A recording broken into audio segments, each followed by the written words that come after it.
Hello friends, welcome to crazy GK trick. दोस्तों, monthly current affair की हमारी series को आगे बढ़ाते हैं और आज के इस वीडियो में हम डिस्कस करते हैं अक्टूबर मंथ के सभी इंपॉर्टेंट करंट अफेयर को। मंथली करंट अफेयर सीरीज़ के आप प्रीवियस वीडियो भी देख सकते हैं, प्रीवियस मंथ के वीडियो। उसको देखने के लिए आप प्लेलिस्ट को फॉलो कर लीजिएगा, वहाँ पर आपको सिस्टमेटिक हर मंथ के वीडियो मिल जाएंगे। एंड अगर आपको फ्रेंड्स इस वीडियो का डिटेल PDF लेना है या प्रीवियस मंथ के जो करंट अफेयर मैंने आपको पढ़ाए हैं उनका डिटेल PDF लेना है तो आप crazy GK trick application download कर लीजिए, वहाँ पर PDF सेक्शन में आपको ऑप्शन दिया हुआ है। तो चलिए लेक्चर को शुरू करते हैं। अक्टूबर मंथ में ऐसे बहुत सारे इंपॉर्टेंट करंट अफेयर है जो एग्जाम में आपसे पूछे जा सकते हैं। एंड डेफिनेटली आपको 2 करंट अफेयर ऐसे हैं जो बहुत ज़्यादा चांसेस है कि एग्जाम में आपसे पूछे जाए, वो लेक्चर के दौरान मैं आपसे डिस्कस करूंगा। तो चलिए पहले क्वेश्चन की तरफ चलते हैं। फर्स्ट क्वेश्चन आता है, ग्लोबल हंगर इंडेक्स 2025 में भारत की रैंक क्या है? तो ग्लोबल हंगर इंडेक्स 2025 में इस बार टोटल 123 देशों को रैंक किया गया। भारत की रैंकिंग की बात करें तो 102 नंबर पे भारत रहा है। भारत का स्कोर रहा है इसमें 25.8। इंडिया स्कोर के आधार पर सीरियस कैटेगरी में आता है। 2024 में भारत की रैंक 105 थी, तब भारत का स्कोर था 27.3। वहां से भारत की रैंक कितनी हो गई है? 102 हो गई है। यहाँ पर बी आंसर बिल्कुल करेक्ट होगा। अगला क्वेश्चन आता है, भारत के द्वारा अंटार्कटिका में अपना नया चौथा अनुसंधान स्टेशन बनाया जाएगा। इस अनुसंधान स्टेशन का नाम क्या है? तो भारत अंटार्कटिका में अपना चौथा रिसर्च स्टेशन बनाने जा रहा है जिसका नाम है मैत्री 2। ये नया स्टेशन पुराने मैत्री स्टेशन को रिप्लेस करने के लिए बनाया जा रहा है जिसे 1989 में स्थापित किया गया था। इस प्रोजेक्ट को गोवा स्थित national centre for polar and ocean research के द्वारा इंप्लीमेंट किया जा रहा है। इसका अप्रूवल जो है मिनिस्ट्री ऑफ फाइनेंस ने दे दिया है। इसे जनवरी 2029 तक पूरा कर लिया जाएगा। मैत्री 2 की अगर फीचर्स की बात करें तो ये ग्रीन रिसर्च स्टेशन होगा। यहाँ पर एनर्जी मतलब बिजली बनाई जाएगी सोलर पावर और विंड एनर्जी से।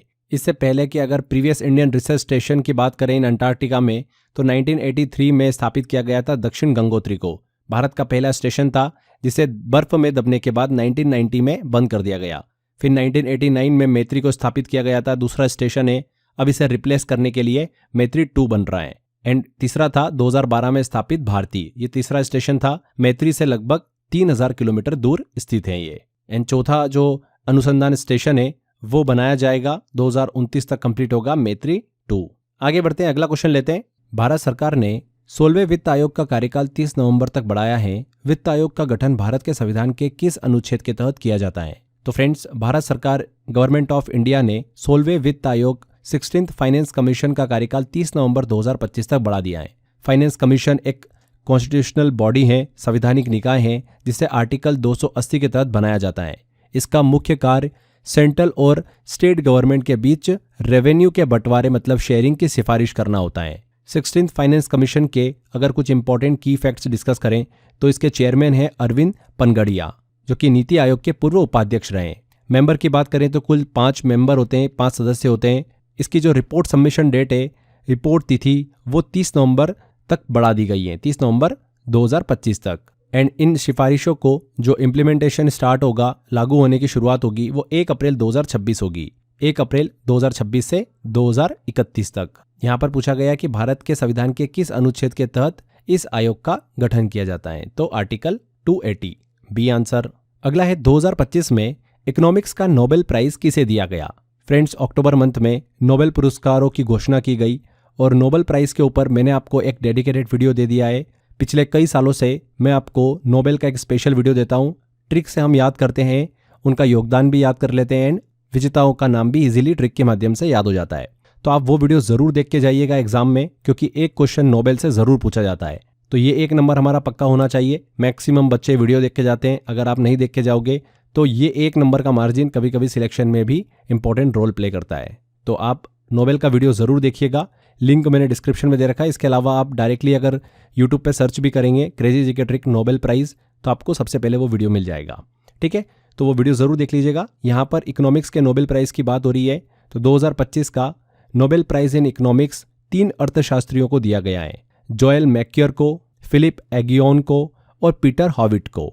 इन तीनों ने अपने रिसर्च में ये बताया कि किस तरह से आइडियाज़ और इनोवेशन किसी देश की इकोनॉमिक ग्रोथ को तेज करते हैं। मतलब जब किसी देश में नई खोजें और नई सोच को बढ़ावा दिया जाता है तो उस देश की अर्थव्यवस्था इकोनॉमी भी तेजी से बढ़ती है। ये इन तीनों ने रिसर्च में बताया है। तो यहाँ पर all of the above, D answer. UNESCO का पहला अरब महानिदेशक कौन बना है? तो खालिद एल एनानी को यूनेस्को का नया डायरेक्टर जनरल नियुक्त किया है। वो यूनेस्को के 11वें और पहले अरब व्यक्ति हैं जिन्होंने यह पद संभाला है। उन्होंने ऑड्री एजुले को फ्रांस से जो थी उनको रिप्लेस किया है। अगर खालिद एल एनानी की बात करें तो गीज़ा इजिप्ट से संबंधित हैं। इन्होंने अपने देश की जो ऐतिहासिक और सांस्कृतिक धरोहर है, हेरिटेज, उनको बचाने में महत्वपूर्ण योगदान दिया है। तो यहाँ पर बी आंसर बिल्कुल करेक्ट होगा, खालिद एल एनानी। अगला आता है question, wild life photographer of the year 2025 का ओवरऑल कैटेगरी का पुरस्कार किसने जीता है? तो 2025 का wild life photographer of the year award दक्षिण अफ्रीका के फोटोग्राफर है विम वैन डेन हीवर, उनको दिया गया है। उन्हें यह सम्मान उनकी प्रसिद्ध तस्वीर गोस्ट टाउन विजिटर के लिए मिला है। यह पुरस्कार 18 अलग अलग कैटेगरीज में दिया जाता है। यह तस्वीर ओवरऑल ग्रैंड टाइटल जीतने वाली तस्वीर बनी है। यहाँ पर बी आंसर विम वैन डेन हीवर। ट्रिपल एलिमिनेशन हासिल करने वाला दुनिया का पहला देश कौन बना है? तो मालदीव दुनिया का पहला देश बन गया है जिसने ट्रिपल एलिमिनेशन हासिल किया है। यह घोषणा WHO वर्ल्ड हेल्थ ऑर्गेनाइजेशन द्वारा की गई। इसका मतलब है कि मालदीव ने HIV, सिफिलिस और हेपेटाइटिस बी की मदर टू चाइल्ड ट्रांसमिशन को पूरी तरीके से खत्म कर दिया है। ट्रिपल एलिमिनेशन का क्या मतलब होता है? देखिए, WHO द्वारा पब्लिक हेल्थ में दी जाने वाली एक बड़ी उपलब्धि है, अचीवमेंट है। जब कोई देश HIV, सिफिलिस और हेपेटाइटिस बी की मां से बच्चे में संक्रमण को पूरी तरीके से रोक देता है, तब उसे ट्रिपल एलिमिनेशन का दर्जा दिया जाता है। अगर उस देश में इन बीमारियों से 2 साल तक कोई भी मौत नहीं होती है तो देश को ट्रिपल एलिमिनेशन फ्री कहा जाता है। तो WHO के हिसाब से यह स्टेटस पाने वाला दुनिया का यह पहला देश बना है मालदीव। यहाँ पर डी आंसर बिल्कुल करेक्ट होगा। काफी इंपॉर्टेंट क्वेश्चन है। आगे बढ़ते हैं। अगला क्वेश्चन आता है, ऑस्ट्रेलिया और भारत के बीच ऑस्ट्रा हिंद 2025 सैन्य अभ्यास का कौन सा संस्करण आयोजित किया गया? तो ऑस्ट्रा हिंद 2025 भारत और ऑस्ट्रेलिया के बीच होने वाला एक संयुक्त मिलिट्री एक्सरसाइज है। इसके 4th एडिशन का आयोजन 13 से 26 अक्टूबर के बीच में पर्थ, ऑस्ट्रेलिया में किया गया। इस एक्सरसाइज में ऑस्ट्रेलिया आर्मी और इंडियन आर्मी के सैनिकों ने पार्टिसिपेट किया था। भारत की ओर से लगभग 120 सोल्जर यहां से भेजे गए थे, जिसमें गोरखा राइफल्स के जवान शामिल थे। यहां पर पूछा गया कि कौन सा संस्करण आयोजित किया गया? तो 4th edition. C answer. Clutch, Maple और जायू को फीफा विश्व कप 2026 का शुभंकर मतलब मॉस्कॉट्स बनाया गया। इसमें जायू किस देश का प्रतिनिधित्व करता है? देखिए, फीफा वर्ल्ड कप 2026 की बात करें तो 3 देश कनाडा, मैक्सिको और USA तीनों मिलकर इसको आयोजित करने वाले हैं। इसलिए इस बार 3 मॉस्कॉट्स जारी किए गए हैं जो अपने अपने देश को रिप्रेजेंट करते हैं।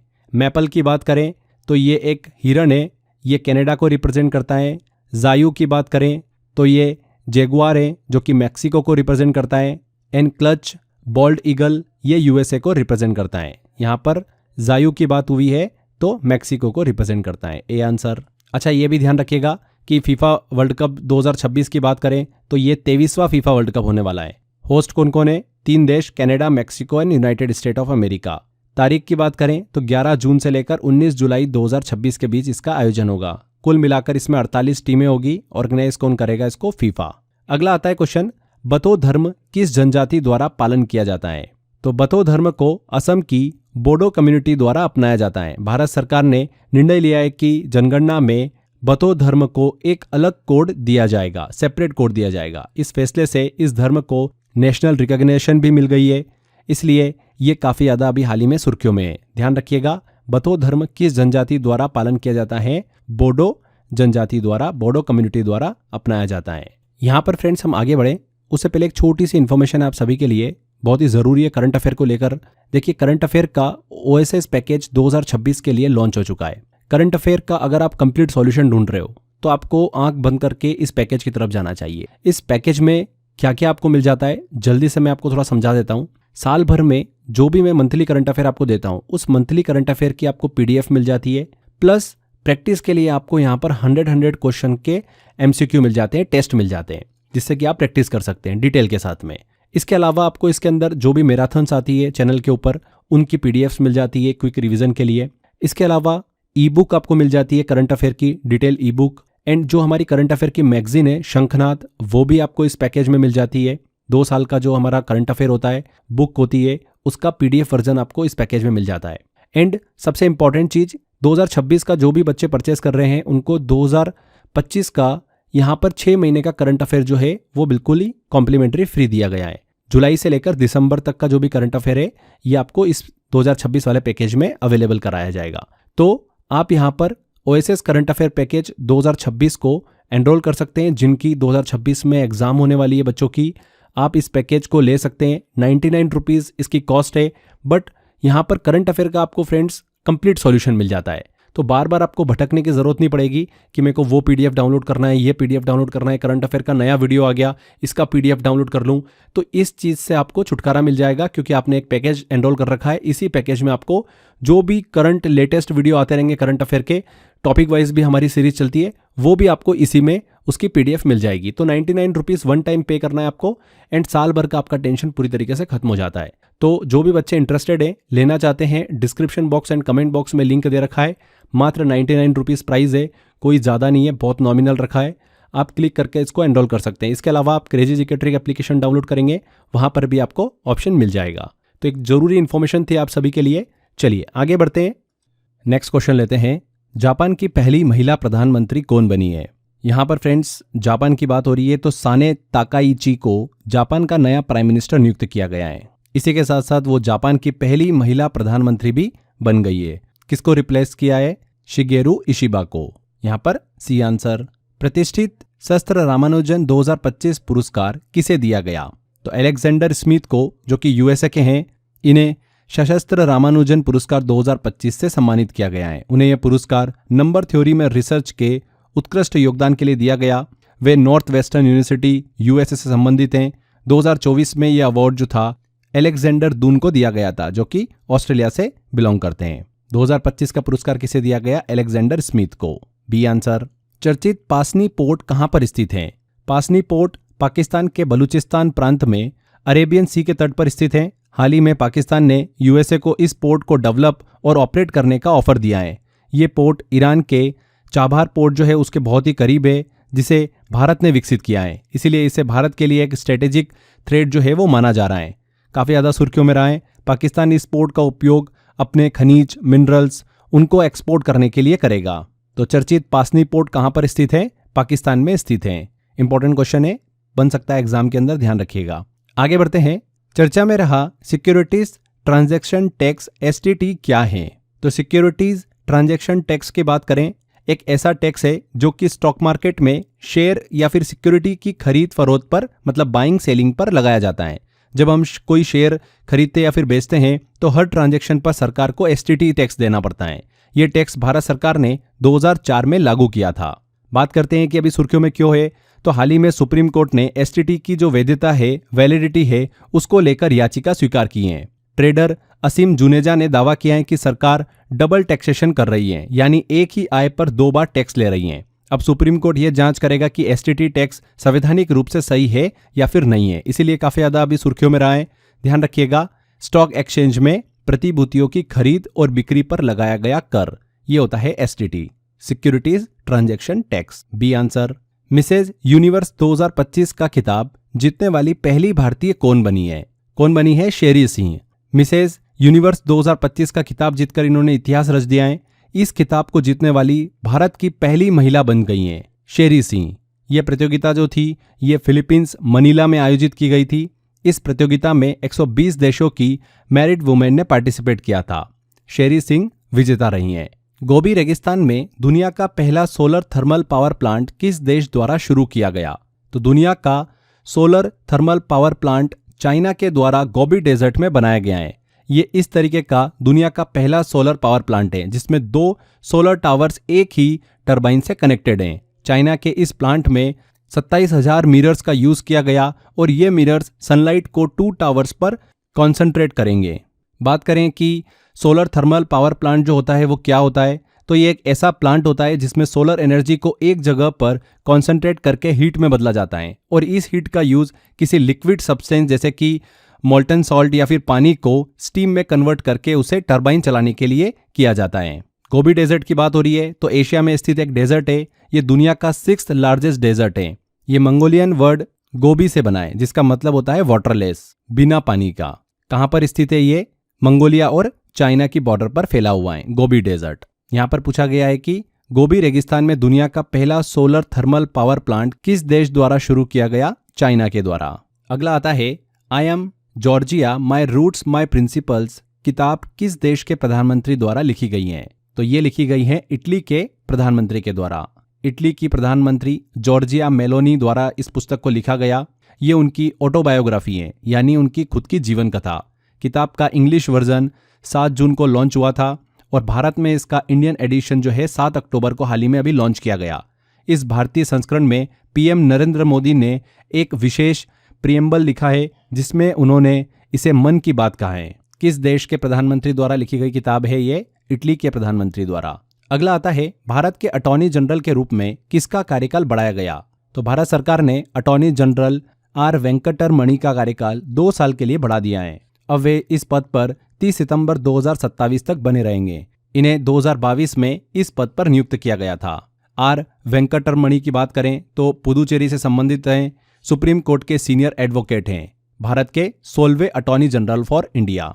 नेक्स्ट आता है पीएम मोदी द्वारा माही बांसवाड़ा परमाणु परियोजना की आधारशिला रखी गई। ये परियोजना किस राज्य में स्थित है? तो माही बांसवाड़ा परमाणु परियोजना का उद्घाटन पीएम मोदी ने राजस्थान के बांसवाड़ा जिले में किया है। ये भारत का एक बड़ा परमाणु ऊर्जा प्रोजेक्ट है। इसकी टोटल कैपेसिटी की बात करें तो 2800 मेगावाट है और इसे बनाने की लागत लगभग 42,000 करोड़ की है। इस परियोजना को फ्लीट मोड इनिशिएटिव के तहत बनाया जा रहा है। किस राज्य में स्थित है? राजस्थान में स्थित है। यहाँ पर हमने फ्लीट मोड इनिशिएटिव की बात करी तो ये भारत सरकार का एक इनिशिएटिव है जिसके तहत 700 मेगावाट के 10 रिएक्टर बनाए जा रहे हैं। इसमें से 3 रिएक्टर्स कमीशन हो चुके हैं, तो ये भी क्लियर रखिएगा। अगला आता है वर्ष 2025 का पूर्वी एशिया शिखर सम्मेलन कहां पर आयोजित किया गया?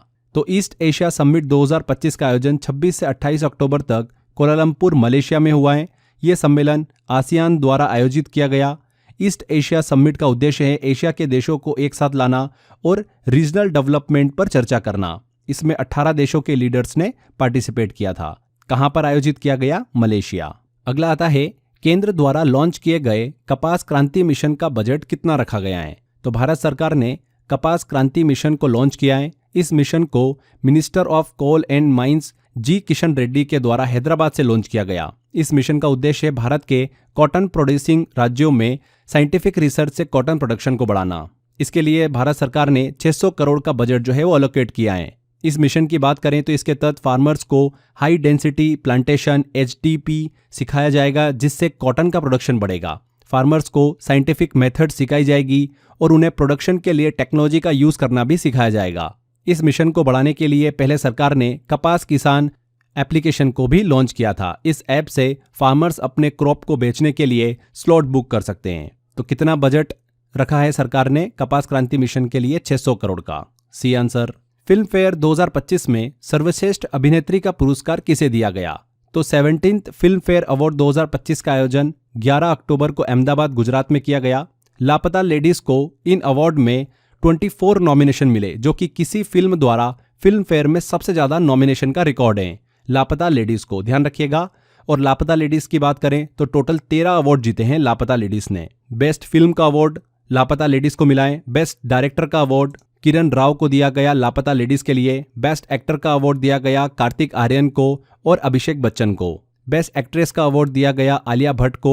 And film fair life time achievement award दिया गया जीनत अमान और श्याम बेनेगल को। फिल्म फेयर अवार्ड की बात करें तो ये अवार्ड्स हर साल भारत में हिंदी सिनेमा में बेस्ट परफॉर्मेंस के लिए दिए जाते हैं। पहली बार इन अवार्ड को 1954 में दिया गया था। यहाँ पर पूछा गया सर्वश्रेष्ठ अभिनेत्री का किसे दिया गया? आलिया भट्ट को। अगला आता है राइट टू डिस्कनेक्ट विधेयक लाने वाला भारत का पहला राज्य कौन है? तो हाल ही में केरला स्टेट असेंबली में राइट टू डिस्कनेक्ट बिल को लाया गया। इसे लाने के बाद केरला इस राइट के लिए बिल लाने वाला भारत का पहला राज्य बन गया है। भारत में पहला नेशनल लेवल पर राइट टू डिस्कनेक्ट बिल 2018 में MP सुप्रिया सूले के द्वारा लोकसभा में लाया गया था। यहाँ पर क्वेश्चन पूछा है कि इस विधेयक को लाने वाला भारत का पहला राज्य कौन सा बना है। नेशनल लेवल पे बात नहीं हो रही है, राज्य स्तर पर बात हो रही है, तो केरला यहाँ पर पहला राज्य है। अच्छा, एक और चीज ध्यान रखिएगा, ये राइट दुनिया के कई देशों में लागू हैं जैसे कि France, Spain, Belgium, Portugal, Italy, Australia, New Zealand. इन जगहों पर ये एक्ट ऑलरेडी लागू है। अच्छा, राइट टू डिस्कनेक्ट का मतलब क्या है यहाँ पर? देखिए, कर्मचारियों का अपने निर्धारित कामकाजी घंटे जो होते हैं, ऑफिशियल वर्किंग आवर जो होती है, उसके बाद काम से संबंधित इलेक्ट्रॉनिक संचार, इलेक्ट्रॉनिक कम्युनिकेशन जैसे कि ईमेल, मैसेज या फोन कॉल का जवाब न देने का कानूनी अधिकार, ये है राइट टू डिस्कनेक्ट। इसका मुख्य उद्देश्य बेसिकली यही है कि कर्मचारी जो एम्प्लॉय है उनके काम और निजी जीवन के बीच एक स्पष्ट संतुलन को बनाए रखना, वर्क लाइफ बैलेंस को बनाना। चलिए आगे बढ़ते हैं, अगला क्वेश्चन लेते हैं आप। IUCN केंटन मिलर अवार्ड 2025 जीतने वाली पहली भारतीय कौन बनी है? तो डॉक्टर सोनाली घोष को IUCN केंटन मिलर अवार्ड 2025 से सम्मानित किया गया। वे इस पुरस्कार को जीतने वाली पहली भारतीय महिला है, फर्स्ट इंडियन वुमेन है। यह सम्मान उन्हें अबू धाबी में आयोजित IUCN वर्ल्ड कंजर्वेशन कांग्रेस में दिया गया। उनके साथ ये अवार्ड जो है इक्वाडोर की रोसा टावीरा को भी दिया गया है। सोनाली घोष की बात करें तो एक IFS ऑफिसर हैं, वर्तमान में काजीरंगा नेशनल पार्क की फील्ड डायरेक्टर हैं। वे इस पार्क के प्रबंधन और मैनेजमेंट को लेकर जिम्मेदारी निभा रही हैं। आगे बढ़ते हैं, नेक्स्ट है after me chaos astrology in the Mughal empire नामक पुस्तक किसके द्वारा लिखी गई है? तो ये किताब जो है फ्रेंड्स MJ अकबर के द्वारा लिखी गई है। इसमें मुगल एम्पायर के दौरान एस्ट्रोलॉजी के प्रयोग और उसके प्रभाव के बारे में बताया गया है। किताब ये समझाती है कि मुगल शासक एस्ट्रोलॉजी मतलब ज्योतिष का उपयोग अपने शासन और प्रजा के नियंत्रण के लिए कैसे करते थे। MJ अकबर की बात करें तो एक प्रसिद्ध जर्नलिस्ट, राइटर और पॉलिटिशियन है। वेस्ट बंगाल से संबंध रखते हैं। 2016 से 2018 तक minister of state for external affair रह चुके हैं। 2016 से 2022 तक मेंबर ऑफ पार्लियामेंट भी रहे हैं, सांसद भी रहे हैं। MJ अकबर की 2 इंपॉर्टेंट बुक और है, Nehru the making of India और कश्मीर बिहाइंड द वेल। ये भी आप दिमाग में रखिएगा, MJ अकबर द्वारा लिखी गई पुस्तक है।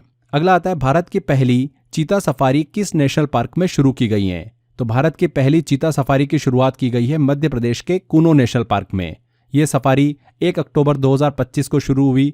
इसका उद्देश्य यही है कि लोगों को वाइल्ड लाइफ टूरिज्म और कंजर्वेशन अवेयरनेस से जोड़ना। यहाँ पर कूनो नेशनल पार्क बिल्कुल करेक्ट होगा। 2025 के आर्थिक स्वतंत्रता सूचकांक में भारत की रैंक क्या है? Index of economic freedom. तो द हेरिटेज फाउंडेशन ने 2025 का इंडेक्स ऑफ इकोनॉमिक फ्रीडम जारी किया। इस सूचकांक का उद्देश्य यह मापना है कि किसी देश में लोगों को इकोनॉमिक डिसीजन लेने की कितनी स्वतंत्रता है। 2025 में भारत को 128वां स्थान मिला है। भारत का स्कोर रहा है 53। भारत को मोस्टली अनफ्री कैटेगरी में रखा गया है। पिछले साल यानी 2024 में भारत की रैंक थी 84। वहां से भारत की रैंक कितनी हो गई है? 128 हो गई है। पहले नंबर पर इस सूचकांक में है सिंगापुर। अगला आता है question, M3M Hurun India rich list 2025 में भारत की सबसे अमीर महिला कौन है? तो M3M Hurun India rich list की बात करें तो भारत की सबसे अमीर महिला बनी है रोशनी नडार मल्होत्रा। वे HCL टेक्नोलॉजीज की चेयरपर्सन है। कुल संपत्ति है उनकी 2,84,000 करोड़। इसी के साथ वो तीसरे स्थान पर रही है सबसे अमीर भारतीय महिला के रूप में। अगर टॉप 3 रिचेस्ट इंडियन की बात करें तो पहले नंबर पर मुकेश अंबानी का नाम आता है। वेल्थ है इनकी लगभग 9,55,000 करोड़। सेकंड नंबर पर आता है नाम गौतम अडानी का, जिनकी संपत्ति है 8,14,000 करोड़। तीसरे नंबर पर नाम आता है रोशनी नडार मल्होत्रा का, जिनकी संपत्ति है 2,84,000 करोड़। अगला क्वेश्चन है, कर्नाटक सरकार द्वारा महात्मा गांधी सेवा पुरस्कार 2025 किसे दिया जाएगा? तो महात्मा गांधी सेवा पुरस्कार इतिहासकार रामचंद्र गुहा को दिया जाएगा। यह पुरस्कार कर्नाटक सरकार द्वारा गांधीवादी दर्शन को बढ़ावा देने के लिए दिया जाता है। रामचंद्र गुहा की बात करें तो एक प्रसिद्ध इतिहासकार और लेखक हैं। देहरादून उत्तराखंड से संबंध रखते हैं। उन्होंने गांधी जी पर कई प्रसिद्ध किताबें लिखी हैं। India after Gandhi, Gandhi before India, Gandhi the years that change the world, ये सारी पुस्तकें उन्हीं के द्वारा लिखी गई हैं। 2009 में इन्हें पद्म भूषण भी दिया जा चुका है। तो Ramachandra Guha B answer. Next आता है, 62वीं नेशनल चेस चैंपियनशिप के विजेता कौन है? तो 62 नेशनल चेस चैंपियनशिप की बात करें तो इसका आयोजन 21 सितंबर से 1 अक्टूबर 2025 के बीच में हुआ था, गुंटूर आंध्र प्रदेश में। इस प्रतियोगिता के विजेता बने हैं पी इनियान। इन्होंने पहला स्थान हासिल किया है। दूसरे स्थान पर रहे एम गौतम कृष्णा। पी इनियान की बात करें तो 61वें भारत के ग्रैंड मास्टर रह चुके हैं। यहाँ पर सी आंसर। यहाँ पर फ्रेंड्स आप सभी के लिए बहुत ही ज़रूरी इन्फॉर्मेशन, आने वाले टाइम में अगर आप देखोगे 2-3 मंथ के अंदर तो बहुत सारी एग्जाम लाइनअप है। RRB NTPC 2025 का नोटिफिकेशन भी जारी हो चुका है। SSC दिल्ली पुलिस कांस्टेबल का देखिए पेपर लाइनअप है, 7,565 वैकेंसी है वहाँ पर। MP ASI MP SI का पेपर लाइनअप है। यूपी पुलिस एसआई का पेपर होने वाला है, 4500 के आसपास वैकेंसी है वहाँ पर, जनवरी फरवरी में एक्सपेक्टेड है पेपर। एसएससी सीएचएसएल का पेपर होने वाला है, सीपीओ का पेपर होने वाला है, एंड केवीएस एंड ईएमआरएस का पेपर जो है वो बिल्कुल नेक्स्ट मंथ लाइनअप है। तो देखा जाए तो बहुत अच्छी खासी हमको यहाँ पर एग्जाम देखने को मिलने वाली है। एंड जीएस और करंट अफेयर ये दो ऐसे पार्ट है जहाँ पर मैक्सिमम बच्चे जो है वो फंस जाते हैं। तो इस पोर्शन को किस तरीके से स्मार्टली हैंडल करना है पहले भी बता चुका हूँ, फिर से एक बार बता देता हूँ। आप मेरा जीएस का 100 घंटे का कोर्स ले सकते हैं, to the point exam oriented मैंने उसमें कंटेंट आपको पढ़ाया हुआ है। एंड करंट अफेयर के लिए ओएसएस करंट अफेयर का जो पैकेज है आप इसको एनरोल कर सकते हैं, बहुत नॉमिनल कॉस्ट पर अवेलेबल है। जीएस का काम आपका पूरा कंप्लीटली सॉल्व हो जाएगा। कंप्यूटर भी मैंने जीएस के अंदर पढ़ा रखा है, मतलब पूरा जीएस आपको सिस्टमेटिक मिल जाएगा एक ही जगह पर। एंड अगर आप एग्जाम स्पेसिफिक लेना चाहते हो तो स्टडी मटेरियल ले सकते हो, 40-50 रुपये में हमने अवेलेबल करा रखा है आपके लिए एग्जाम वाइज। अगर आपको ईएमआरएस का देखिए स्टडी मटेरियल चाहिए तो आप वो ले सकते हैं, अगर आपको एनटीपीसी का चाहिए तो आप ले सकते हैं, बहुत ही नॉमिनल कॉस्ट पर आपके लिए अवेलेबल है। हमने यहाँ पर फ्रेंड्स इस बात को जरूर ध्यान रखा है कि प्रीवियस ईयर क्वेश्चंस जो रहे वो किस तरीके से रहे उसको ध्यान में रखते हुए यहाँ पर हमने आपको कंटेंट प्रोवाइड किया है। तो बहुत ही नॉमिनल चार्ज पर है, आप इसको जरूर एनरोल करिएगा, 100% आपको फायदा मिलने वाला है। देखो अभी 7 पे से 8 पे कमीशन जो है अगर हम उस पर नज़र डालें तो पहले लेवल 2 पर जो सैलरी हुआ करती थी वो 34,000 के आसपास थी, अब वो बढ़कर 43,000 हो गई है, 43,000 हो गई है। एंड लेवल 6 पर जाओगे तो सीधे आपको 77,000 इन हैंड मिलने वाले हैं। मतलब सोचो कि एक सरकारी नौकरी में अब अच्छी खासी ग्रोथ आपको देखने को मिल रही है। तो अब मौका आपके लिए खुल चुका है, अगर अभी मेहनत कर ली, सही डायरेक्शन में पढ़ाई कर ली तो अगली बार ये सैलरी आपकी स्लिप पर लिखी हुई होगी। तो सिलेक्शन का गोल्डन सीजन जो है वो स्टार्ट हो चुका है, एक भी दिन वेस्ट नहीं करना है, अच्छे से मेहनत करना है, सही डायरेक्शन में मेहनत करना है। तो जितना मैंने आपको इन्फॉर्मेशन दिया है एक बार उस पर नज़र जरूर डालिएगा। छोटी सी इन्फॉर्मेशन थी, आई होप आपको पसंद आई होगी। लिंक मैंने डिस्क्रिप्शन बॉक्स और कमेंट बॉक्स में दे रखा है। इसके अलावा आप crazy GK trick application download कर लीजिएगा, वहां पर इन सभी कोर्सेज का आपको ऑप्शन मिल जाएगा, या फिर सपोर्ट नंबर दे रखा है मैंने स्क्रीन पर, इस सपोर्ट नंबर पर भी आप कॉल कर सकते हैं, आपकी पूरी हेल्प की जाएगी, कंप्लीट गाइडेंस दिया जाएगा। चलिए वापस आते हैं हमारे लेक्चर पर, नेक्स्ट क्वेश्चन लेते हैं। अगला क्वेश्चन है, हाल ही में स्वीकृत राष्ट्रीय दलहन मिशन के लिए कितनी राशि आवंटित की गई है? तो भारत सरकार ने नेशनल पल्सेस मिशन को मंजूरी दी, इसके लिए 11,440 करोड़ का बजट आवंटित किया गया है। ये मिशन वर्ष 2025 से 2031 तक चलेगा। इसका मुख्य उद्देश्य क्या है? भारत में पल्सेस प्रोडक्शन बढ़ाना एंड इंपोर्ट को कम करना। भारत दुनिया का सबसे बड़ा पल्सेस प्रोड्यूसर और कंज्यूमर है, लेकिन मांग अधिक होने के कारण अब भी हमें कुछ दालों का इंपोर्ट जो है वो करना पड़ता है। अगर अब इस मिशन की बात करें तो इसमें 126 लाख क्विंटल बीज और 88 लाख फ्री सीड किट्स किसानों को दी जाएगी। इसके लिए साथी पोर्टल से निगरानी भी की जाएगी। अगले 4 साल तक तुअर, उड़द और मसूर दाल पर एमएसपी पर 100% खरीद की जाएगी। तो कितनी राशि आवंटित की गई है राष्ट्रीय दलहन मिशन के लिए? 11,440 करोड़। अगला क्वेश्चन है, चर्चित सरक्रिक विवाद किन दो देशों के बीच है? तो सरक्रिक भारत और पाकिस्तान के बीच स्थित एक बॉर्डर डिस्प्यूट है। हाल ही में पाकिस्तान ने इस क्षेत्र में अपनी मिलिट्री एक्टिविटी को बढ़ाया है, जिस पर भारत के डिफेंस मिनिस्टर राजनाथ सिंह ने कड़ी चेतावनी दी है। ये एक, अगर सरक्रिक की बात करें तो टाइडल एस्चुरी है जो कि इंडस रिवर के डेल्टा पर स्थित है। ये गुजरात राज्य के कच्छ क्षेत्र में पड़ता है। इसकी लंबाई तकरीबन 96 किलोमीटर है और ये इंडियन ओशन से जुड़ा हुआ है। पहले इसे बनगंगा कहा जाता था, जिसे ब्रिटिश काल में सरक्रिक नाम दिया गया। तो चर्चित सरक्रिक विवाद किन दो देशों के बीच है? इंडिया और पाकिस्तान। C answer. विश्व सांख्यिकी दिवस हर साल कब मनाया जाता है?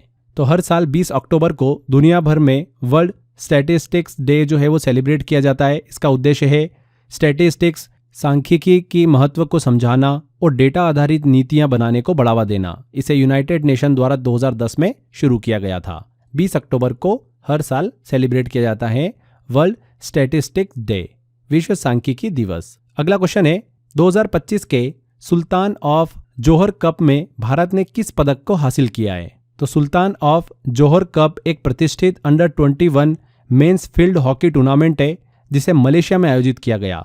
2025 में ये इसका 13वां एडिशन था।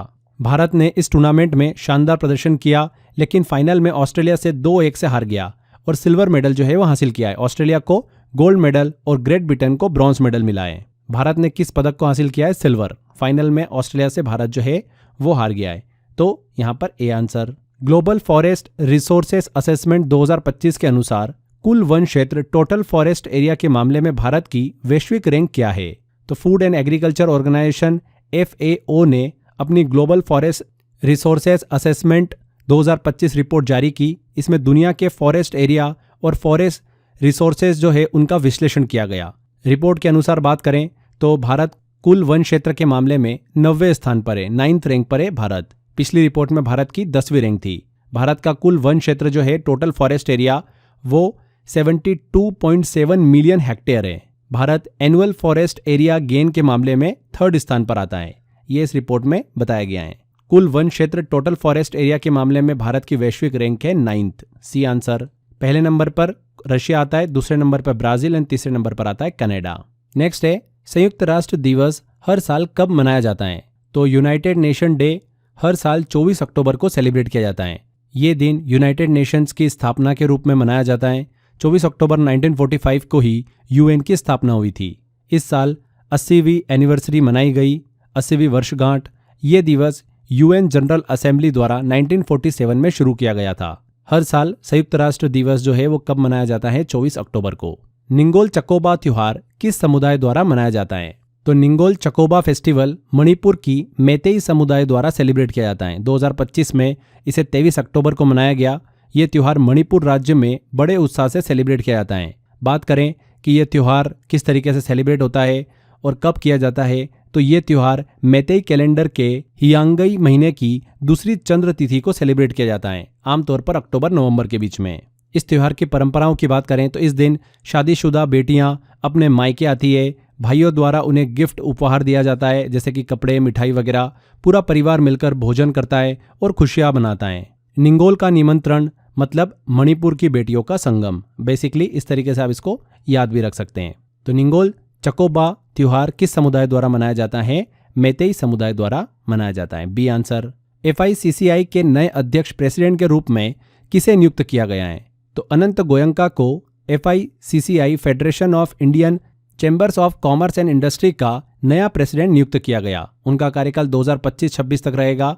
उन्होंने हर्षवर्धन अग्रवाल को रिप्लेस किया है। हाल ही में अगर हम बात करें अनंत गोयंका की, तो फोर्ब्स ने उन्हें next generation business leader of the year का अवार्ड से सम्मानित किया है। Anant Goenka. 2025 world para athletics championship की फाइनल मेडल टैली में भारत की रैंक क्या रही है? तो वर्ल्ड पैरा एथलेटिक्स चैंपियनशिप 2025 का आयोजन 27 सितंबर से 5 अक्टूबर तक न्यू दिल्ली में किया गया। ये इस प्रतियोगिता का 12वां संस्करण था। पहली बार यह चैंपियनशिप किसी साउथ एशिया देश में आयोजित की गई। भारत ने इस प्रतियोगिता में शानदार प्रदर्शन करते हुए 22 मेडल अपने नाम किए हैं और 10वें स्थान पर भारत रहा है। 6 गोल्ड, 9 सिल्वर और 7 ब्रॉन्ज मेडल। मेडल टैली की बात करें तो ब्राजील पहले नंबर पर आए जिसने 15 गोल्ड जीते हैं, कुल मिलाकर 44 मेडल। सेकेंड नंबर पर चाइना रहे एंड थर्ड नंबर पर आए न्यूट्रल पैरालंपिक एथलेटिक्स। भारत की रैंक रही है 10th। अगला क्वेश्चन है 3456 करोड़ की लागत से बनने वाली कोकराझार गेल्फू रेल परियोजना भारत और किस देश की संयुक्त परियोजना है? तो भारत सरकार ने भूटान के साथ 2 ट्रेन लिंक प्रोजेक्ट को मंजूरी दी है। इनका उद्देश्य भारत और भूटान के बीच ट्रेड, कनेक्टिविटी और इकोनॉमी को मजबूत करना है। दोनों परियोजनाएं हैं कोकराझार गेल्फू रेल प्रोजेक्ट एंड दूसरा है बनरहाट सामतसे रेल प्रोजेक्ट। बात करें कि इसका फायदा क्या होगा, बेनिफिट्स क्या होंगे, तो भारत और भूटान के बीच ट्रेड, कनेक्टिविटी में वृद्धि होगी। दोनों देशों के बीच कल्चर इंटीग्रेशन भी मजबूत होगा। यह परियोजना नॉर्थ ईस्ट इंडिया के विकास को भी बढ़ावा देगी। यहाँ पर पूछा गया है कि कोकराझार गेल्फू रेल प्रोजेक्ट जो है भारत और किस देश की संयुक्त परियोजना है? तो भूटान, डी आंसर। अगला क्वेश्चन है भारत और रूस के बीच इंदिरा 2025 संयुक्त सैन्य अभ्यास का आयोजन कहां पर किया गया? तो भारत और रशिया के बीच इंदिरा 2025 मिलिट्री एक्सरसाइज का आयोजन किया गया। ये एक्सरसाइज 7 से 15 अक्टूबर तक राजस्थान के महाजन ट्रेनिंग ग्राउंड में आयोजित की गई। ये एक्सरसाइज इंदिरा 2025 नेवल एक्सरसाइज से अलग है। दोनों देशों के बीच इंदिरा 2025 के नाम से नेवल और मिलिट्री एक्सरसाइज होती है जिसे अलग अलग समय पर आयोजित किया जाता है। ये इंदिरा 2025 की मिलिट्री एक्सरसाइज है। इंदिरा 2025 नेवल एक्सरसाइज की बात करें तो इसे 28 मार्च से 2 अप्रैल 2025 तक चेन्नई के कोस्ट पर आयोजित किया गया था। वो इस एक्सरसाइज का 14 एडिशन था। यहाँ पर पूछा गया कि इंदिरा 2025 संयुक्त सैन्य अभ्यास जॉइंट मिलिट्री एक्सरसाइज का आयोजन कहां पर किया गया? तो राजस्थान में। किस हवाई अड्डे का नाम बदलकर भारतीय राजनेता डीबी पाटिल के नाम पर रखा गया है। तो 8 अक्टूबर को नवी मुंबई इंटरनेशनल एयरपोर्ट का इनॉग्रेशन किया गया। इस एयरपोर्ट का नाम अब नवी मुंबई इंटरनेशनल एयरपोर्ट से बदलकर लोक नेता दिनकर बालू पाटिल इंटरनेशनल एयरपोर्ट रखा गया है, मतलब डीबी पाटिल इंटरनेशनल एयरपोर्ट। ये मुंबई का दूसरा इंटरनेशनल एयरपोर्ट होगा छत्रपति शिवाजी महाराज इंटरनेशनल एयरपोर्ट के बाद में। महाराष्ट्र के एक प्रसिद्ध लॉयर, पॉलिटिशियन और सोशल एक्टिविस्ट थे दिनकर बालू पाटिल। उन्हें मुंबई फार्मर्स मूवमेंट के लिए जाना जाता है। 1984 से 1989 तक एमपी रहे हैं। ध्यान रखिएगा इस चीज को, इंपॉर्टेंट क्वेश्चन है। Navi Mumbai airport, B answer बिल्कुल करेक्ट होगा। भारतीय वायुसेना दिवस हर वर्ष किस तिथि को मनाया जाता है? तो हर साल 8 अक्टूबर को इंडियन एयरफोर्स डे सेलिब्रेट किया जाता है। इसी दिन 1932 में इंडियन एयरफोर्स की स्थापना हुई थी। इस वर्ष एयरफोर्स डे का ये 93 एनिवर्सरी सेलिब्रेट हुई है, मतलब 93वीं वर्षगांठ। 1950 तक इसे रॉयल इंडियन एयरफोर्स कहा जाता था, जिसे बाद में इंडियन एयरफोर्स नाम दिया गया। 8 अक्टूबर को सेलिब्रेट किया जाता है। मेरा हो चोंगबा फेस्टिवल त्योहार हर साल किस राज्य में मनाया जाता है? तो किस राज्य में सेलिब्रेट किया जाता है? मणिपुर में। 2025 में यह त्यौहार 7 अक्टूबर को मनाया गया। इसमें मुख्यतः मैतेई और नागा ट्राइब भाग लेते हैं। यह मैतेई कैलेंडर के मेरा मंथ के 15वें दिन पर सेलिब्रेट किया जाता है। किस राज्य में मनाया गया? मणिपुर में। अरुणोदय 3.0 योजना कहां पर लॉन्च की गई? तो अरुणोदय योजना को असम के मुख्यमंत्री हेमंत बिस्व शर्मा द्वारा लॉन्च किया गया। ये असम की सबसे बड़ी वेलफेयर स्कीम है। अरुणोदय का मतलब क्या होता है? इसका अर्थ असमी भाषा में होता है सूर्योदय। इस स्कीम का उद्देश्य क्या है? असम के गरीब परिवारों को फाइनेंशियल असिस्टेंस देना। इस स्कीम के तहत अंत्योदय फैमिली के 38 लाख बेनिफिशरीज को हर महीने 1250 रुपये पर मंथ का फाइनेंशियल असिस्टेंस दिया जाएगा। तो कहां पर लॉन्च की गई ये योजना? ये असम में लॉन्च की गई। विश्व मानसिक स्वास्थ्य दिवस हर साल कब मनाया जाता है? World mental health day. तो हर साल 10 अक्टूबर को world mental health day celebrate किया जाता है। इस दिवस का उद्देश्य दुनिया में मेंटल हेल्थ के बारे में अवेयरनेस बढ़ाना।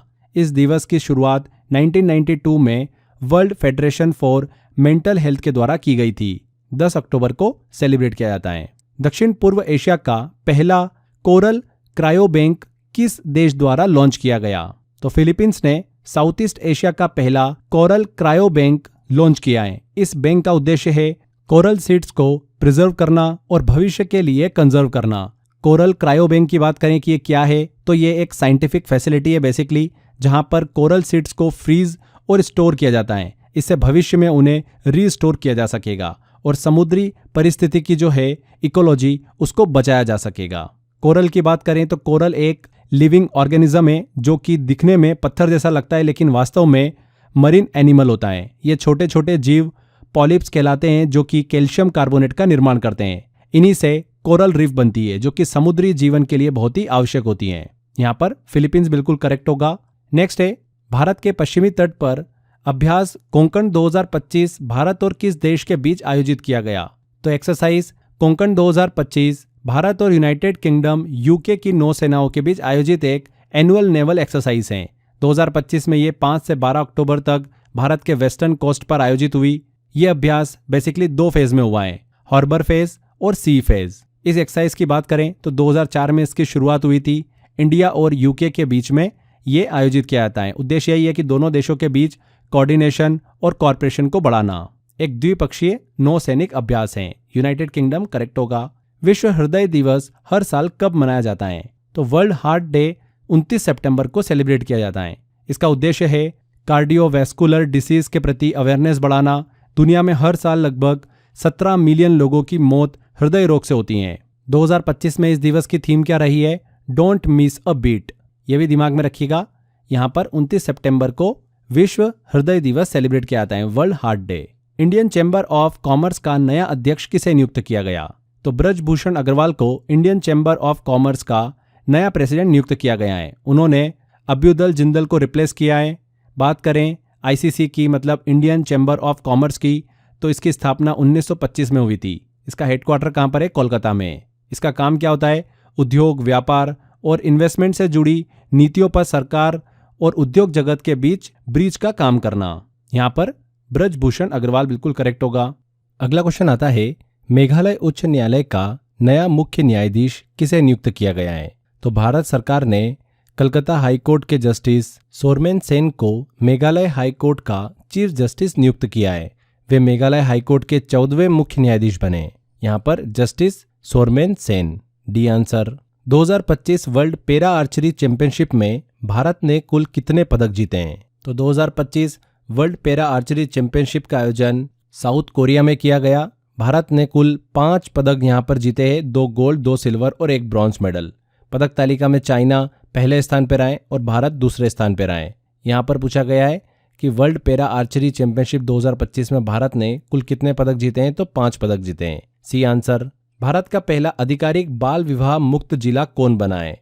तो छत्तीसगढ़ के बालोद जिले को भारत का पहला चाइल्ड मैरिज फ्री डिस्ट्रिक्ट घोषित किया गया है। यह उपलब्धि child marriage free India campaign के तहत मिली है। बालोद के 436 ग्राम पंचायतों और 9 नगर निगमों में पिछले 2 वर्षों से एक भी बाल विवाह नहीं हुआ है। तो बालोद को, जो कि छत्तीसगढ़ का जिला है, भारत का पहला आधिकारिक बाल विवाह मुक्त जिला घोषित किया गया। नेक्स्ट आता है 11वां वर्ल्ड ग्रीन इकोनॉमिक समिट कहां पर आयोजित किया गया? तो वर्ल्ड ग्रीन इकोनॉमी समिट 2025 का आयोजन 1 से 2 अक्टूबर 2025 तक दुबई यूएई में आयोजित किया गया। इसका ये 11वां संस्करण था। इस समिट का उद्देश्य है ग्रीन इकोनॉमी को बढ़ावा देना और उस पर चर्चा करना। इस बार की जो थीम रखी गई वो रखी गई innovating for impact, accelerating the future of the green economy. इसकी शुरुआत कब हुई थी इस समिट की? 2014 में इसकी शुरुआत हुई थी। यहाँ पर Dubai UAE, A answer correct होगा। नेक्स्ट आता है पद्मश्री पुरस्कार से सम्मानित गोपीनाथ सोवाई, जिनका हाल ही में 107 वर्ष की आयु में निधन हुआ, किस क्षेत्र से संबंधित थे? तो गोपीनाथ सोवाई की बात करें, इनका निधन 107 वर्ष की आयु में हुआ। उड़ीसा के प्रसिद्ध फोक आर्टिस्ट थे, लोक कलाकार। वे एक फोक डांसर, सिंगर और ड्रामा टीचर थे। उन्होंने ट्रेडिशनल कृष्णा लीला डांस और सिंगिंग को संरक्षित रखने में अहम योगदान दिया। 2024 में उन्हें पद्मश्री से भी सम्मानित किया गया था। हाल ही में इनका निधन हुआ। किस क्षेत्र से संबंधित थे? ये फोक आर्ट से संबंधित थे। नेक्स्ट आता है 2025 global investment risk and resilience index में भारत की रैंक क्या रही है? तो हेनले एंड पार्टनर्स और अल्फाजियो द्वारा 2025 global investment risk and resilience index को जारी किया गया, जिसके तहत कुल 226 देशों को रैंकिंग दी गई। भारत की रैंकिंग की बात करें तो भारत को 155वें स्थान पर रखा गया है। भारत का स्कोर रहा है 54.42। इस इंडेक्स में देशों को इस आधार पर मापा जाता है कि वे फॉरेन इन्वेस्टर्स के लिए कितने सुरक्षित और आकर्षक हैं। टॉप की बात करें तो पहले स्थान पर स्विट्जरलैंड है, दूसरे पे डेनमार्क है और तीसरे पे है नॉर्वे। एंड सबसे लास्ट 226वें स्थान पर रखा गया है साउथ सूडान को। क्वेश्चन पूछा गया है कि भारत की रैंक क्या रही है? तो 155। नेक्स्ट है हाल ही में इंटरनेशनल ग्रीन हाइड्रोजन मिशन के तहत कितने बंदरगाहों को ग्रीन हाइड्रोजन हब्स घोषित किया गया? तो ministry of new and renewable energy ने हाल ही में 3 पोर्ट्स को ग्रीन हाइड्रोजन हब्स के रूप में घोषित किया है। ये घोषणा नेशनल ग्रीन हाइड्रोजन मिशन के तहत की गई। ये 3 पोर्ट्स कौन कौन से हैं? Deendayal port Gujarat, VO Chidambaram port Tamil Nadu and Paradip port Odisha. इन 3 पोर्ट को नेशनल ग्रीन हाइड्रोजन मिशन के तहत हाइड्रोजन हब घोषित किया गया। यहाँ पर 3 बी आंसर बिल्कुल करेक्ट होगा। नेक्स्ट आता है विश्व स्वास्थ्य शिखर सम्मेलन 2025 का आयोजन कहाँ पर किया गया?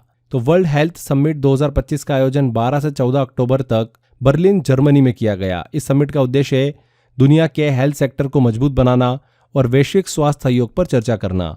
इसे WHS फाउंडेशन और वर्ल्ड हेल्थ ऑर्गेनाइजेशन WHO ने आयोजित किया है। कब से इसकी शुरुआत हुई थी? 2009 से इसकी शुरुआत हुई थी। हर वर्ष इसे आयोजित किया जाता है। 2025 में कहां पर आयोजित किया गया? बर्लिन जर्मनी में। D answer. सेशेल्स देश के नए राष्ट्रपति कौन बने हैं? तो सेशेल्स देश के देखिए नए राष्ट्रपति बने हैं पैट्रिक हर्मिनी। सेशेल्स के देश की बात करें तो ईस्ट अफ्रीका में स्थित एक आइलैंड कंट्री है। ये अफ्रीका का स्मॉलेस्ट कंट्री भी है। 155 आइलैंड से मिलकर बना हुआ है। इंडियन ओशन में स्थित है। इसकी राजधानी क्या है? विक्टोरिया है। यहाँ पर सी आंसर करेक्ट होगा, पैट्रिक हर्मिनी। नेक्स्ट है पहली आर्चरी प्रीमियर लीग के विजेता कौन है? तो भारत में पहली बार आर्चरी प्रीमियर लीग का आयोजन किया गया न्यू दिल्ली में। इस प्रतियोगिता में राजपूताना रॉयल्स ने पृथ्वीराज योद्धा को हराकर यह खिताब अपने नाम किया है। आर्चरी लीग कंपटीशन की बात करें तो 2 से 12 अक्टूबर के बीच में इसका पहला संस्करण आयोजित किया गया। न्यू दिल्ली में इसका आयोजन किया गया। ये जरूर ध्यान रखिएगा, आर्चरी एसोसिएशन ऑफ इंडिया इसको आयोजित करता है और इसमें 6 फ्रेंचाइजी टीम्स हैं। APL का खिताब जो है, आर्चरी प्रीमियर लीग का खिताब, वो किसने जीता है? राजपूताना रॉयल्स ने। अगला क्वेश्चन आता है, प्रसिद्ध डूरंट रेखा किन 2 देशों के बीच स्थित है? तो डूरंट लाइन पाकिस्तान और अफगानिस्तान के बीच की सीमा रेखा है। हाल ही में दोनों देशों के बीच इसी रेखा पर कॉन्फ्लिक्ट देखने को मिला है। ये रेखा 12 नवंबर 1893 को स्थापित की गई थी। इसकी कुल लंबाई है 2640 किलोमीटर। पाकिस्तान इसे इंटरनेशनल बाउंड्री मानता है, लेकिन तालिबान इसे मान्यता नहीं देता है। संघर्ष क्यों हुआ? तो पाकिस्तान ने काबुल पर एयर स्ट्राइक की, जिसके जवाब में तालिबान ने डूरंट लाइन पर फायरिंग शुरू कर दी। इसी को लेकर काफी ज्यादा देखिए सुर्खियों में रही डूरंट लाइन, पाकिस्तान और अफगानिस्तान की सीमा रेखाएं। अगला आता है, महिला ब्लाइंड फुटबॉल विश्व कप 2025 का विजेता कौन बना है? तो women's blind football world cup 2025 का आयोजन केरल में किया गया। यह पहली बार था जब भारत ने इस टूर्नामेंट की मेजबानी की है। इसमें 8 टीमों ने पार्टिसिपेट किया था एंड अर्जेंटीना ने इंग्लैंड को हराकर ये खिताब अपने नाम किया है। 2025 का विनर कौन रहा है? अर्जेंटीना रहा है। इससे पहले 2023 में इस टूर्नामेंट, इस वर्ल्ड कप का विनर कौन रहा था? अर्जेंटीना ही रहा था। भारत की बात करें तो इस टूर्नामेंट में भारत 5वें स्थान पर रहा है। नेक्स्ट आता है, विश्व खाद्य दिवस वर्ल्ड फूड डे हर साल कब मनाया जाता है? तो हर साल 16 अक्टूबर को वर्ल्ड फूड डे सेलिब्रेट किया जाता है। ये दिन United Nation food and agriculture organization की स्थापना को समर्पित है। इसका उद्देश्य यही है कि दुनिया से पॉवर्टी और हंगर को खत्म करना और फूड सिक्योरिटी को बढ़ाना। इसकी शुरुआत 1979 में FAO की 20वीं जनरल कॉन्फ्रेंस में की गई थी। 2025 में इस दिवस की थीम क्या रही है? Hand in hand for better foods and a better future. यहाँ पर 16 अक्टूबर करेक्ट होगा। हाल ही में रवि नाइक का निधन हुआ। वे किस राज्य के मुख्यमंत्री रह चुके हैं? तो रवि नाइक, जिनका 79 वर्ष की आयु में निधन हुआ, गोवा राज्य से संबंधित थे। वे भारतीय जनता पार्टी से जुड़े हुए थे। 1991 से लेकर 1993 तक वो गोवा के 4th चीफ मिनिस्टर रहे। साथ ही वे मेंबर ऑफ पार्लियामेंट भी रह चुके हैं। किस राज्य के मुख्यमंत्री रहे थे? गोवा के। 11वीं एशियन एक्वाटिक्स चैंपियनशिप 2025 में भारत को फाइनल मेडल टेली में कौन सी रैंक प्राप्त हुई है? तो 11th एशियन एक्वाटिक्स चैंपियनशिप की बात करें तो अहमदाबाद, इंडिया में इसका आयोजन हुआ था। भारत ने कुल 13 मेडल जीते हैं, 4 सिल्वर और 9 ब्रॉन्ज मेडल। भारत की रैंक रही है 11वीं रैंक। 11वें नंबर पर आए भारत। पहले नंबर पर चाइना रहा है, दूसरे नंबर पर कजाकिस्तान और तीसरे नंबर पर आए जापान। यहाँ पर भारत की रैंक की बात हुई है तो 11वें नंबर पर आए। समुद्र शक्ति 2025 द्विपक्षीय अभ्यास भारत और किस देश की नौसेना के बीच आयोजित किया गया? तो समुद्र शक्ति 2025 की बात करें, जो कि एक नेवल एक्सरसाइज है और इंडिया और इंडोनेशिया की नौसेनाओं के बीच आयोजित होता है। इस बार देखिए 2025 में इसका आयोजन विशाखापत्तनम में किया गया 14 से 17 अक्टूबर के बीच में। ये इस अभ्यास का 5th एडिशन था, 5वां संस्करण था। इसका पर्पस क्या है? दोनों देशों की नौसेनाओं के बीच कॉर्पोरेशन, सहयोग और कोऑर्डिनेशन को बढ़ाना। इसकी शुरुआत कब हुई थी? 2018 में इसकी शुरुआत हुई थी। यहाँ पर इंडोनेशिया बिल्कुल करेक्ट होगा। अगला आता है, ताफ्तान ज्वालामुखी किस देश में स्थित है? तो देखिए ताफ्तान वॉल्केनो की बात करें तो ये ईरान में स्थित है। रिसर्चर्स ने हाल ही में यहाँ पर पाया है कि ज्वालामुखी लगभग 7 लाख वर्ष बाद फिर से सक्रिय हुआ है, एक्टिव हुआ है और इसकी ऊंचाई है 12,927 फीट।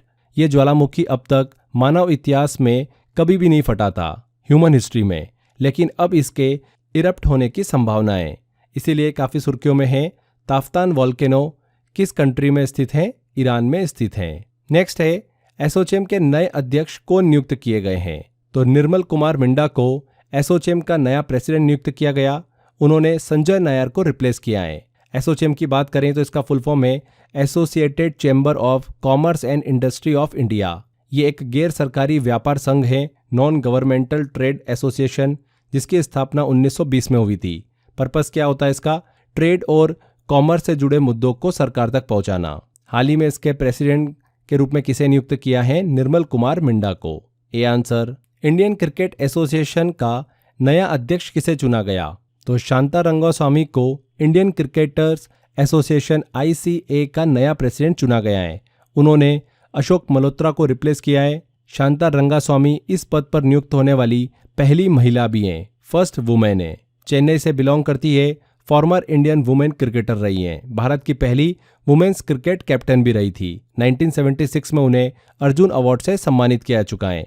यह अवार्ड पाने वाली भारत की पहली महिला क्रिकेटर बनी थी। यहाँ पर हमने इंडियन क्रिकेटर्स एसोसिएशन की बात करी तो ये क्रिकेट के लिए एक यूनियन है जिसमें रिटायर्ड प्लेयर सदस्य होते हैं। इसे सुप्रीम कोर्ट के आदेश पर स्थापित किया गया था। इसका उद्देश्य है भारतीय क्रिकेटर्स के वेलफेयर के लिए काम करना। ये प्लेयर्स और बीसीसीआई के बीच एक ब्रिज का कार्य करती हैं। कब स्टैब्लिश हुई थी? 2019 में। अगला आता है इच्छा मृत्यु को वैध करने वाला लैटिन अमेरिका का पहला देश कौन बना है? कौन बना है फ्रेंड्स? उरुग्वे। उरुग्वे ने अपने देश में यूथेनेशिया को वैध कर दिया है। ऐसा करने वाला ये लैटिन अमेरिका का पहला देश बना है। इसके लिए उरुग्वे की असेंबली ने डिग्निफाइड डेथ बिल पास किया। अगर हम बात करें यूथेनेशिया की कि ये क्या होता है, तो जब किसी व्यक्ति को उसकी इच्छा से बिना दर्द दिए मृत्यु दी जाती है उसे कहा जाता है इच्छा मृत्यु, यूथेनेशिया। ध्यान रखिएगा, उरुग्वे अपने देश में यूथेनेशिया को वैध करने वाला लैटिन अमेरिका का पहला देश बना है। यहाँ पर उरुग्वे बिल्कुल करेक्ट होगा। बोलिविया के नए राष्ट्रपति कौन बने हैं? कौन बने हैं? रोड्रिगो पाज। बोलिविया में प्रेसिडेंट इलेक्शन इन्होंने जीता है। उन्होंने लुइस आर्से को रिप्लेस किया है। अगर हम बोलिविया की बात करें तो साउथ अमेरिका की कंट्री है जो कि एक लैंडलॉक कंट्री के रूप में जानी जाती है। यहाँ पर रोड्रिगो पाज बिल्कुल करेक्ट होगा। अगला आता है एकनाथ वसंत चिटनिस का निधन हुआ, वे किस क्षेत्र से संबंधित थे? तो एकनाथ वसंत चिटनिस जिनका 100 वर्ष की आयु में निधन हुआ, वे इंडियन स्पेस साइंटिस्ट थे। महाराष्ट्र से आते थे। ये विक्रम साराभाई के साथ भारत के पहले लॉन्च पैड की खोज में शामिल रहे थे। इसरो के निर्माण में इन्होंने बहुत ही महत्वपूर्ण भूमिका निभाई थी। स्पेस एप्लीकेशन सेंटर के डायरेक्टर रह चुके हैं। प्रेस ट्रस्ट ऑफ इंडिया के चेयरमैन भी रहे। 1985 में उन्हें पद्म भूषण से भी सम्मानित किया गया था। तो एकनाथ वसंत चिटनिस का हाल ही में निधन हुआ। किस क्षेत्र से संबंधित थे? स्पेस साइंस से संबंधित थे। B answer. तो यहाँ पर फ्रेंड्स हमारे ये सभी इंपॉर्टेंट करंट अफेयर्स कंप्लीट होते हैं। आई होप आपने यहाँ पर बहुत अच्छे से वीडियो को देखा होगा। जितने भी अक्टूबर मंथ के इंपॉर्टेंट करंट अफेयर थे बहुत अच्छे से हमने डिटेल में डिस्कस करे हैं। अगर आप इस वीडियो का डिटेल पीडीएफ लेना चाहते हैं रिवीजन करने के लिए एग्जाम से पहले, तो आप crazy GK trick application download कर सकते हैं। वहाँ पर इस वीडियो का डिटेल पीडीएफ आपको मिल जाएगा।